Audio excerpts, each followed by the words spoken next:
মুসা নবীর সাহাবী যারা ছিল, সাথী যারা ছিল, লোহিত সাগর পার হওয়ার সময় আমরা কোরআন দেখতে পাই, তিন দিক থেকে ফেরাউনের সৈন্য যখন আসছিল, হযরতে মুসা নবীর সাথী সঙ্গী যারা সাহাবী সবাই বলেছে আমরা ধরা পড়ে গেলাম, ইন্না লামুদরাকুন।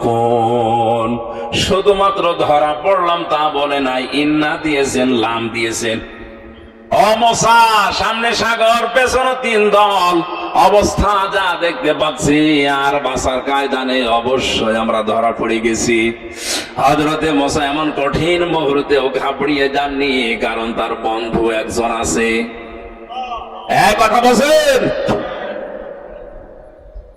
হযরতে মুসা আলাইহিস সালাম ওই কঠিন মুহূর্তেও তিনি যেহেতু আল্লাহর সাথে বন্ধুত্ব করেছেন, কালিমুল্লাহ কথা বলতেন আল্লাহর সাথে, ডাক দিয়ে বলে আমার সাহাবীরা, আমার সঙ্গী সাথীরা, ক্বালা কাল্লা ইন্না মাইয়া রাব্বি সায়াহদিন। কোরআনের এক একটি শব্দ আমার মনে হয় তামাম দুনিয়ার চাইতে ভারী। আলেম যারা আছে বুঝবেন, আপনি তাকান তো। হযরতে মুসা নবী এই কঠিন মুহূর্তেও তিনি সরাসরি বলতেন না ভয় পেও না, আল্লাহ আছে, বলেন নাই। তিনি গ্যারান্টি দিলেন প্রথমে, ক্বালা কাল্লা, কখনোই না, ইন্না মাইয়া রাব্বি। এই যে মা বলছিলাম না, অবশ্যই আমার রব আমাদের সাথে আছেন। শুধু সাথে আছেন তা না, সায়াহদিন, অতি শীঘ্রই তিনি আমাদের পথ দেখাবেন। তিনি যদি ইয়াহদিন বলতেন তাও তো অর্থ হয়ে যেত। সিন লাগালেন কেন?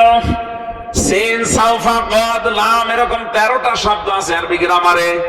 কোন সেন্টেন্সের আগে যদি একটা আসে অর্থ হয় অতি তাড়াতাড়ি। সিন দিলে খুব বেশি তাড়াতাড়ি, সাউফা দিলে আর একটু তাড়াতাড়ি।